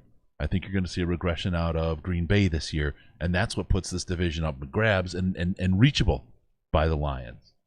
I'm going to take the over on the 7.5, 8.5. I wouldn't touch at all. Okay, that's your line of demarcation. Yeah. I think the team is a 9-win team, but it's anywhere from 8 to 10. It really is. Excuse me. I just don't know. And you're right, because of the way this division is, and because I hate to say it, because of the whole 2020 thing and how crazy this year is. There's a lot that's up in the air with crowds, with the officials, the fact that we can put Mitch Trubisky on the bench for the year in week 1. The Lions could do that, right? There's a lot of things that are just different. Yeah, there's a lot of things that are just different this year. I think we have a team that's a 9-7 team. That's really where I want to land on that record. But I would take the 8.5. The 8.5 would freeze me, would just absolutely freeze me on having to make a bet. I think this team could be a 10-win team. Things have to go exactly right. Like you said, Matthew Stafford has to do the Matthew Stafford things that we saw last year, but I don't see any reason why he can't. I like our offense. I feel the same way as you do on the defensive line and the sack piece. That's the one thing that I think may cost us. This run game changed things up, though, because what that lets you do is run a 4-minute offense, and that's something that's lost us a bunch of games over the years, an inability to own the ball, hold the ball, having a 13-10 lead with 10 minutes to go, and you go 3 and out, and the other team scores twice. Yeah, that's killed us. We've got an offense that can get it done, but if we can put that offense into a mode where they're just chewing clock, we got the guys that can do it, and that gives me a lot of hope. So I think just that alone gives us an extra game over where Riz is at. So I'm always a little bit more of a Kool-Aid drinker than you are with the team. I know, Riz, but you are. The coaching. I'm a Lions fan from Cleveland. I'm a pessimist by nature. Right. I'm the coaching is my the life. Thing that my puts sports life has level. taught me that life is pain. Yeah. Oh yeah. I get that. I think Matt Patricia, his growth, the Bob Quinn kind of reconnection with the team as management this year that we've seen. Everything that's happened here, I just think that that's what pushes them to the next level if they can keep that. So, good hopes, big theories. We'll see how it all plays out. A lot of stuff, and thanks, Riz. I know it's always hard. Nobody likes to go out and put themselves on the fence, especially with the emails that they get. We had Jordan, I'm not there yet. So he hated you last year. He was so mad. What you're referring to in the Slack is. Sorry, we got a little bit of a lag. What you're referring to in the Slack, I did simulations. I'm doing my season previews for Real GM, where I have to come up with a win total and a little blurb for every team. And I have run simulations all the way through. I've done 2 of them. I'm doing another one tonight as soon as we're done with this. And I'm going to average the 3 of them. The first time I went through, I got 5-11 for Detroit. The second time I went through, as you alluded to, I got to 8-8. And that was good for tied for second in the division. Both times I've run it, I'm wildly bullish on the NFC West for whatever reason. Right. I really like Arizona this year. I don't know why. They have a very favorable schedule set up for them. And they made a pickup from the Texans, didn't they? That's going to help them out? Yeah. Yes. So yeah. But I have, there's a lot of winnable games on this schedule, and there were a lot of them where I was like, you know what, if Stafford plays well, the Lions will win this game. If he doesn't, they will lose. And I sort of mentally couched it one way or the other going through it. I try to do a fairly random one. I do one where I have a best case, and I do one where I have a worst case. And then I average the three of those. And I'm going to wind up either 7-9 or 6-10 or 8-8 for the Lions this year. Okay. There we go. They're going to play the Riz. I can't go higher than that. I'd love to be higher than that, but they have to show me that they've made the changes that I talked about before I believe it. I can't drink that Kool-Aid. I'll drink my Dragon's Milk Solera instead. There you go. All right. That's good. With that, really quick, I gotta tell you, if you got your Fanatics stuff taken care of, you got your CBD, you're sitting around, you're feeling good, you're looking good, and now it's time to score up that brain. How do you do it? Amazon. Amazon.DetroitLionsPodcast.com. Same thing. Use that to do any of your purchases at Amazon, and you'll get hooked up. Well, we'll get hooked up with a little kickback. We'll take it out of Bezos' pocket. He doesn't need it. That son of a gun. He's got way too much already. So he'll share a little bit of that profit. Doesn't cost you anything more. It doesn't change the price you pay. It just takes a little bit of the profit out of their pocket and puts it in ours and helps support the show. So, again, we always try to do this in a way where you get something out of all these things you do.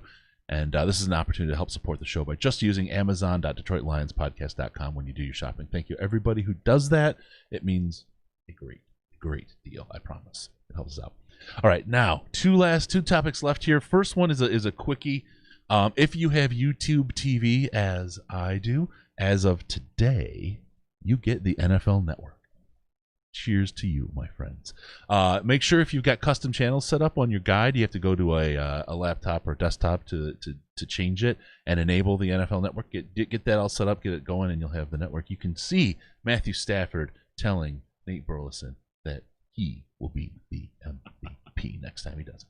All right, last topic. I wanted to do this thing that we like to do, and we usually do, and we're going to take you around the division. Don't fuck around. Oh, God. I love that. That's not my music normally, but I just love that one. I just really, really like that. All right, here we are around the division. We got Riz taking us around the division. I want to do a little bit of touch base on a couple of the teams in the division and talk about what's happened to them in the offseason and get to a prediction for each of those teams with you, Riz. All right, so first I'm going to start with the Minnesota Vikings. And just going to talk about a couple of the guys I picked up. First off, I want to talk about a guy that I wanted the Lions, even though we had Jeffrey Okudah, but Jeff Gladney. I just feel like he would have been a great. I mean, we're in great shape now at cornerback. It's all kind of come together. But God, that guy was good. He looked really good. I was jealous. He was, and they changed a lot there. They've overhauled their defense, and to their credit, they've overhauled it with good players because they lost some good players, but they have brought some good players in. How quickly does that come together is going to be a big factor in how well Minnesota plays this year. Yep. And they just made a huge acquisition. I didn't hear. What? Who? Yannick Ngakoue. Yeah. And that was a guy we didn't think was going anywhere. We wondered about what was going on with his availability. We didn't think that the Vikings could afford him. And one of the little side stories that came from it was they almost had to cut Riley Reif, their starting left tackle, so they could pay him. Reif actually said goodbye to his teammates. $5 million a year cut for Reif with an opportunity to make $2 million. And Ngakoue took a $6 million a year cut to make it work. Yeah. That first off, that tells you how awful things are in Jacksonville that he took $6 million to go away. My God, how terrible are things there? You think the Fords are bad owners? Look at Shad Khan. Yeah. Oh God. They just traded their starting safety for a 5th-round pick today. What the hell are they doing? Oh my God. Yeah. So, Ngakoue is a problem. He's a good player. He's not Everson Griffin. He's a very different type of player. Unfortunately, he is the type of player who is going to give Hal Vaitai massive problems because he's fast. That's not – nobody would ever accuse Big V of being fast. He's going to line up on that side. Right. So they have reloaded very nicely. They are still limited by how good. Much like the Lions, like if Matthew Stafford isn't great, this team isn't going to be very good. If Kirk Cousins isn't the best Kirk Cousins he can be, they're not going to be a very good football team. And it came out today that Kirk Cousins tried to hire Creed to play a private party once upon a time. So now you know there's trouble in Minnesota. Oh, that's not good. How long are you going to defend this guy, Riz? It's been very difficult to do that this week. Last couple weeks. Yeah, he's been a tough one. Does Justin Jefferson, their first round pick, give him any help as a wide receiver there now? He's not Stephon Diggs. Right. I like him a lot. I think he was a great pick. I loved their draft. As you know, yeah. I gushed about it. We got a lot of picks. It's hard to do badly. They're counting on rookies to be in positions of more significance than what the Lions are. Mm-hmm. That's tough to do this year. And they're also bringing in a new offensive coordinator now. It's Gary Kubiak. Yeah. I will tell you, Josh Metellus. We saw him at the Senior Bowl, and we watched KJ Hill destroy him. If you want, go to the YouTube channel. You can see the video I have. It's in there. Of I wanted KJ Hill so bad. He's going to do well in San Diego, but he just destroyed. Metellus did not look good at the Senior Bowl, if you ask me. So I just wanted to pick 205 of the draft because I could. Please do. I'm a Michigan guy normally, but I wanted to. But overall, you look at the talent that's come in and gone out. Ngoke is very big. They cut Anthony Zettel again. They signed him and cut him, he's not with the team anymore, right? So that's he's probably a casualty from Yannick. I'm not. Also, by the way, by acquiring Ngakoue, they have ensured that they cannot extend both Anthony Harris and Dalvin Cook. They'll have to pick one or the other. So one of those guys won't be in Minnesota after this year. Yeah. And if they start slow, you better believe that one of those guys is going to get traded. Same conversation we just had with Detroit. Yeah. If they start 1-4, they're going to start selling off assets. They have to because they can't afford to keep all these guys long term. Yep, absolutely. All right, I see these guys regressing this year. What do you think this year for a record for the Minnesota Vikings, my friend? I think I've come up with 9-7 with them in both iterations that I've run, and we'll go 9-7. I do think that they of all the teams in the North have the highest ceiling for me. Yeah, because I do think that if all their players play well, they have some players. Mm-hmm. They got a lot of good players. I don't think people appreciate how good of a safety Anthony Harris is. Right. He's great. As much as I talk about Tracy Walker, he's that next level already. Yeah. I do like their secondary. I like Mike Zimmer as a coach. I think he is ahead of Patricia on that curve of having the players buy into what he's selling. I feel like there's a little bit of a hot seat there. This is something I've kind of divined out of that team lately. They haven't performed really well in the playoffs. So 2 out of 4 appearances they've won, and they haven't really gone deep. And they're blowing up the salary cap right now, which makes me feel it's a desperation move by a GM with the coaches a little bit of screeching in there as well about we don't have much time left. So this is kind of an all-in or we're done kind of thing. I feel like they're in a precarious spot for sure. And you could see if they're 7-9, 6-10. As much as I think that might keep Patricia and Quinn, I think that would probably be grounds for Spielman and Zimmer to be gone. Yeah, which would be great. A massively broken cap, you lose your GM, lose your coach. I would love that. That would be just comeuppance. So I'm for it. Sign me up. Yeah, yep. I'm an 8-8 to 9-7 guy with this team. So a little lighter end of where you're at. I think you're absolutely right. Their ceiling is maybe even a little higher than that. They could, if it all comes together. But they've got some gaps. Their O-line is going to be a problem, and I think that's going to be a problem for Kirk Cousins. And you need a great Kirk Cousins in order to make this team churn. They do. And I'm they've got a $2 million left tackle, so we'll see. Or $3 million, whatever it was. It's either him or Oli Udo. Yes. All right, let's move on to the Bears. I can barely say that with anything but contempt. Week 1, 10 days, baby. Big addition of Nick Foles, and on the Bears subreddit they have him listed as the starter as quarterback. Mitchell Trubisky behind him. They also have all 6 of the tight ends lined up with 3 deep. So they have a tight end for both sides. Oh my God, what the hell are they doing? 3 deep. I don't know about this team. I don't give them more than 6 wins. I'm just going to go straight there. I don't see a whole lot of great out of this team. Khalil Mack got paid, and that's going to be the story of his career. He was a great player who got paid, period. End of story. I like their defense more than that. They got some dudes on that defense that I like, they have impact talent potentially, anyways, at all 3 levels. They lost Nick Kwiatkowski. That's a big loss for them. He is going to make the Raiders a much better defense. One of the reasons why I think the Raiders might actually make the playoffs. Spoiler alert. But they do have talent on that defense still, and they are believers in it. It's their second year in their defensive system. I think that will help a little bit. They get their guys healthy, but man, that offense, my God. I mean, what offenses are worse than them? The Jets, maybe Jacksonville. That's maybe Miami, because Miami's going to start 3 rookie offensive linemen in front of an injured quarterback. That's smart. Yeah. Well, you got Jay Leno's brother playing left tackle. I just don't. He got the chin out there. Remember, this is a team that started Cornelius Lucas last year and thought he was good. Yeah. I just don't. Their offense is going to be, and David Montgomery's hurt. I like David Montgomery. I think he's a really good running back. But he's out week 1. Right? They will be a team that wins with defense and special teams. Now they are built that way, and their defense and special teams are both really, really good. Oh yeah, and that makes them tough to beat.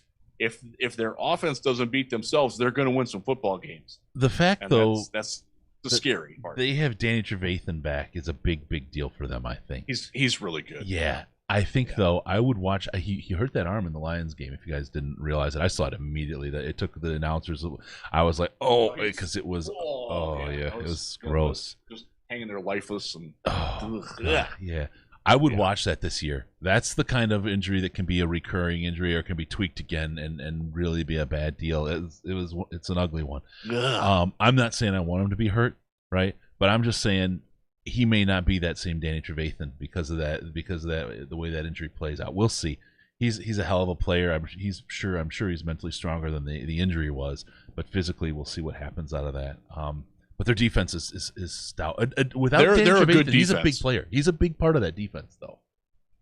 Yes, he's a huge loss without him. So yeah, we'll see. So where are you at record wise with the Chicago Bears? They are my most likely team to come in last place in the division.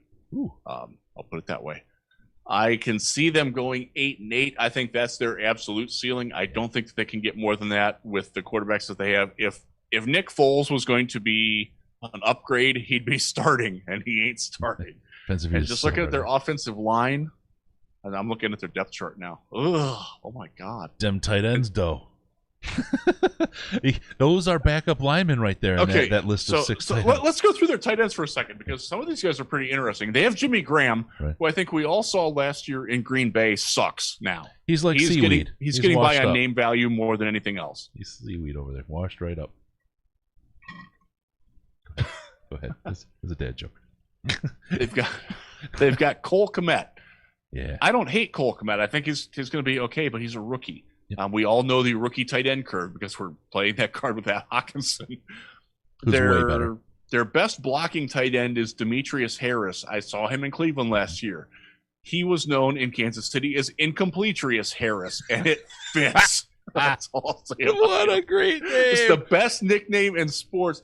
He dropped a touchdown pass in week 1 last year for Cleveland, and I tweeted about it. And like 50 Chiefs fans, not even an exaggeration, hit me immediately. That's Incompletrius Harris. We know that. Like that's perfect. It fits him too. They got J.P. Holtz. He's all right. If he's your number 4 tight end, you're probably okay. But Eric Saubert, a guy that's bounced around practice squads, and Jesper Horsted. I remember him from the Shrine game 2 years ago. Mm-hmm. He's one of those guys that looks like he's from the Ivy League. I think he was at Princeton. He looks like a guy who you would never guess he's a football player if you saw him. Oh, interesting. We'll put it that way. So they have 6, but do they really have 1.5? Wait, now, what's his name? They have Allen Robinson as their wide receiver, and I liked Anthony Miller coming out. Thus far, he's been a disappointment. I just don't trust their offense, man. The guy who doesn't look like a football player. He was he's the slot receiver that was at Senior Bowl, not this year, the last year. Hunter Renfrow. A guy that I had him listed. He looks like a punter, right? Yes. He had a dad bod completely, was balding the whole thing. Did not at all look like a football player, much less a guy about to get drafted. Holy crap. That was crazy. Okay, sorry. I always go to Hunter when I mean, this is one of the 3 to 5 worst offenses in the league, and even if they hit their max potential, they're maybe the 22nd best offense in the league. Yeah. But again, I like their defense a lot. I really do like their defense. I'm not gonna crap on the Bears defense, and they can win some games that way, man. What are they gonna do though? I mean, with Nagy, it's another one where it feels like you got a guy who's absolutely in the hot seat. I am worried for Bears fans that he put everything out there. What's the movie with Seth Rogen in it? And he's like, the North Korean movie. He only has one move. He's like at the dice that he shakes as his dance move. That's all he's got. I feel like that's what they're at with. Like all Nagy has is the dice shake. He doesn't have that secondary move. He can't do any other dance moves. From a Bears fan perspective, I'm very worried that that's going to happen to them, and he's going to wind up being out in a year. But when you're sitting home alone, the dice shake move really works well. It becomes valuable. What movie is that? That's bugging me. It's Katherine Heigl's in it too. I don't remember. Knocked Up. That's it. Yeah. Knocked Up. Thank you. That was one for the YouTube crowd, by the way. The dice shake move. Okay, so you landed. Where did you land for the Bears? Where did you land on them record wise? They are most likely to go 6-10 in my head. That's where I was, and I'm sticking. Nice. To it. Yeah, sticking to it. All right, let's go on to the ever-loved Packers, the Green Bay Packers.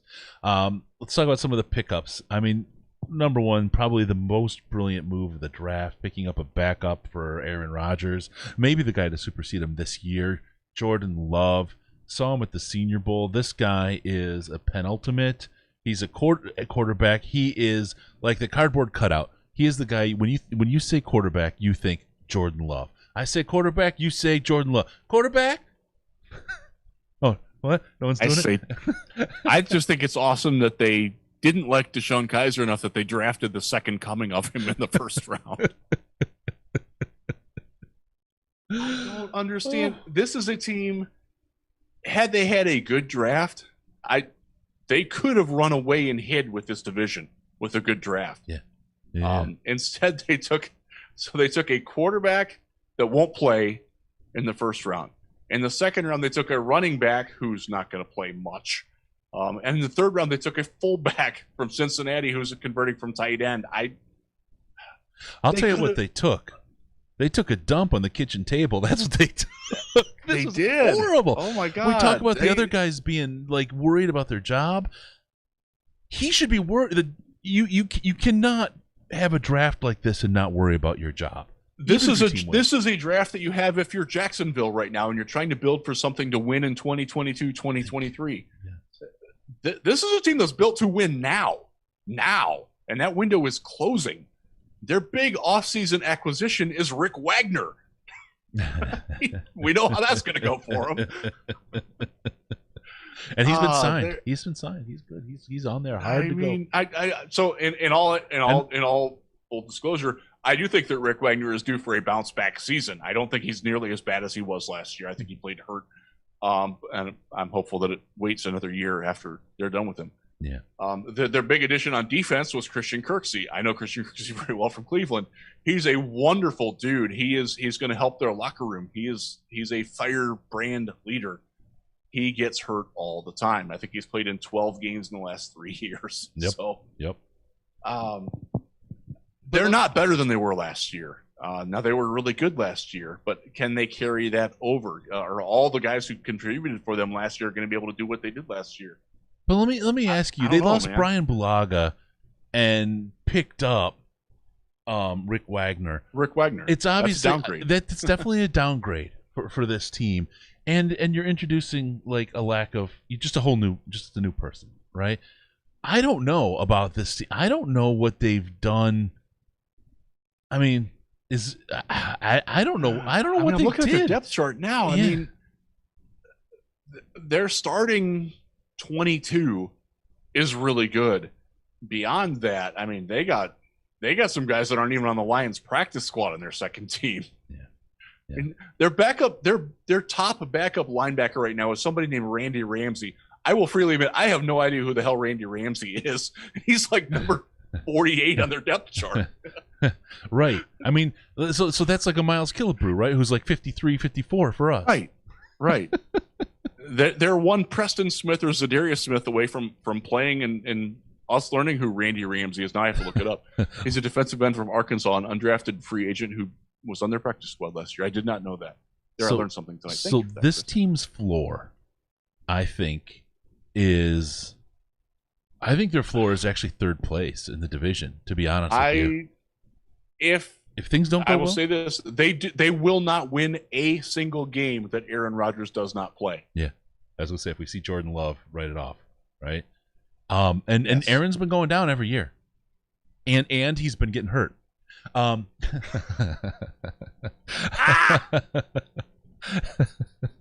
can't believe it just came to me in the moment. Sometimes we're still 15. Yes, yeah. No, Aaron Rodgers is having some real problems with staying healthy for the last couple of years. He's getting up there in age. We'll see. We'll see how he can do.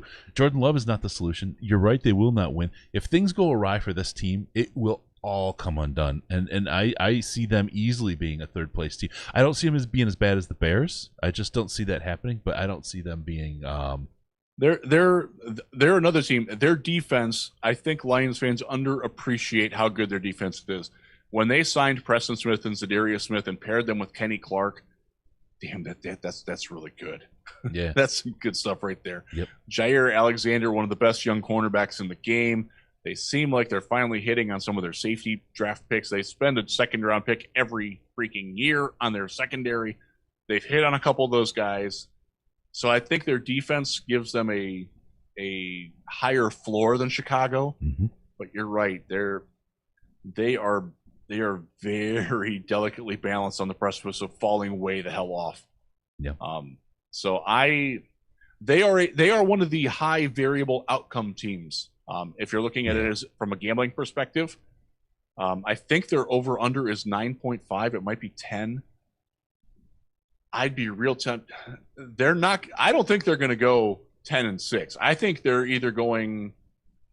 I think they're going 9-7, 8-8, 7-9. I don't think that they have no depth, none, in this COVID year, and they got pretty lucky with depth last year. Yeah. I don't know, man. The fact that their rookie class is essentially negligible to them, you can't do that when you're in that position. You just can't. Is this a sneaky way to tank for Trev? Is this? But they just took Jordan Love. But he's still a great backup. It's and remember they're working with their coaches in their second year. Yeah.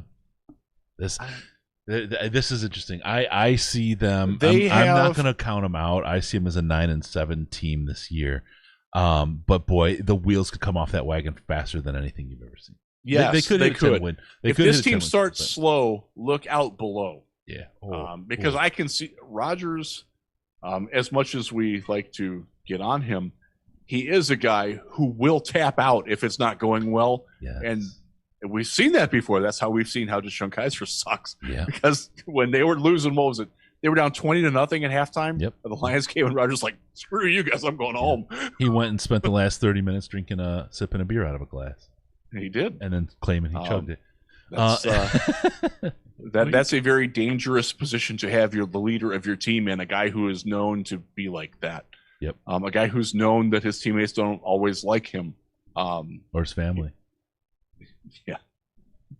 I worry for Packers fans. As you know, I'm an empathetic person. I can tend to put myself in other people's shoes. And I hate when you've been good for a long time and then you suck. That's a very difficult way to go through life. It's almost harder than being the position that Lions fans are in, where we've sucked for a long time and then we get occasionally good and we're like, oh yeah, that's awesome, and then we fall back. Like, oh, but here's where I stop walking in their shoes, is when I think about when the Lions finally got good and the ridicule that Lions fans received for being fans of the Lions, right? It's like, you know what? Let's just see when the Packers have their bad Nobody's streak, worse at that than Packers fans. let me see how big a fan you are after 5 or 8 or 10 or 20 years of sucking ass. That's what I want to see. Remember the Lynn Dickey era? Yeah, exactly. Let's see how good a fan you are then. And look, I'm not trying to be fan against fan kind of stuff, but absolutely, right? It's the people thing, and I can put myself in other people's shoes when they're decent people, but when they sit there and have this superiority complex based on something that they just didn't do, that they were born into, oh no. You want to find a real football fan? Go find yourself a diehard Lions fan or a diehard Jacksonville fan, or right now a diehard Miami fan or San Diego. You'll find someone who loves football, right? That's somebody who absolutely loves the game. To be a Patriots fan, a little harder this year, or a San Francisco fan right now, maybe not so much. It's pretty easy to be a fan of a team that's doing really well. So, just see how it goes. We'll see how it goes, and I'd love to see that flip. But yeah, no, I'd love to see a lot of those folks have a comeuppance, and frankly, I just want to see the Lions do well. It's our thing. I would love for the Lions to finish. Oh, God. I would. First place would be amazing. I think second place is a realistic goal for this team, being the second place team in the North and sneaking into a wild card berth. Yep. In a year where a lot of teams are mediocre. Yep. That's my ceiling for the Lions. There you go. Yeah. There you go. All right. But I will say this, and I'm very consistent on this. Any team that gets into the playoffs can win any playoff game they're in. Yep. The last few years have proven that to me. I was still in Green Bay mode there. I don't see them losing that. I feel like the Lions are a team that if they make the playoffs, that's what will catapult them into winning that first game and so on. Beyond that, I'm not sure where the team is yet. But what I've seen in the last 2 years of how this team has changed and how they've changed the locker room and how they've changed the coaching and how they've gotten the players to buy in and everything, I feel like we've got something that could be really, really good in the long term. I think we've got our coach trained. I think we've got our GM trained, and I think we got a team. God, it's always good at this time of year, right? Riz, we've done almost 2 hours, brother. Good grief, we have. I'm hungry. When we started, there was sunshine to my right, and now it's dark out. I'm hungry. I'm not working till Tuesday. I got some days off here. Congratulations. Enjoy your long weekend. I need to be get safe more than out just there, my people. pants It's Labor Day weekend. Be smart, be safe, but have fun. Yes. And again, we got the fantasy going last couple, I think it's 3 left slots. That's all there is. Get in right now. Get yourself into that fantasy football league. 2 left. Just 2 left now in the fantasy football. That fills us in. Somebody came through already. Yeah. Sweet. Triple your money in the Champions League. That's how you do it. All right. With that, we're going to call this a show. Thank you all for joining us. Thanks, Riz, for the long haul on this one. It's always great for the preseason run. Remember, the show needs your involvement. Use the comments in the subreddit to give us your feedback. We love that feedback. Helps us get better, and it helps show that it's your show, too. It is the community's show. Don't forget about us on the Patreon. Patreon.com/Detroit Lions Podcast. Get that Slack. You heard it. You got a little bubble out of it earlier in the show from Ash. Great take on the Decker contract and why it's good for everybody. You can get part of that kind of chat every day. Join Patreon.com/Detroit Lions Podcast. Little as $1 will get you access to that. We, of course, accept more. But that's a great place to hang out. Most intelligent Lions chat on the internet. Also, check us out on Facebook, facebook.com/The Detroit Lions Podcast, Instagram, Detroit Lions Podcast, and on the Twitter machine at DET Lions Podcast. Give us a follow at DET Lions Podcast, where you can see the Riz. With no pants. Got him. Give us a call via Skype at Detroit Lions Podcast. All one word. Detroit Lions Podcast is the Skype account, or call us on the Lions line at 929-33-LIONS. 929-335-4667. Be sure to go to DetroitLionsPodcast.com. Subscribe to the show. That way we can show up, come in your ears automatically. Remember, thank you for tuning in. We're going to see you next time on the Detroit Lions Podcast. Remember, no pants, no toasters, no hot tubs, no problems, baby, because we're your Detroit Lions and Reddit connection.